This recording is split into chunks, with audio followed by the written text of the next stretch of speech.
Hello guys, welcome to How to Solution. If you want to know how to fix slow download speed in Battle.net, then this is the right video for you. First, search and go to Control Panel on your computer. Then go to Network and Internet, then click on View Network Status.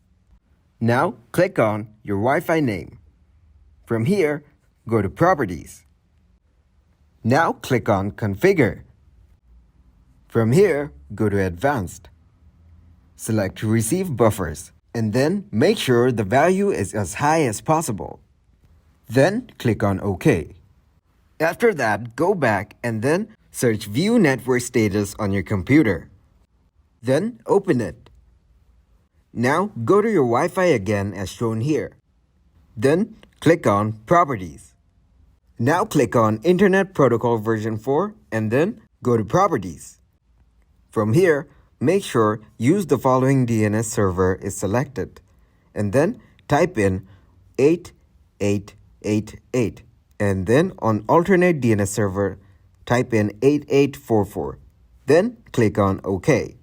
After that, click on OK and then close everything up. After that, restart your computer. And it's done. That is it for this video. Please leave a like and subscribe to the channel for more tutorials like this. Thanks for watching. Goodbye.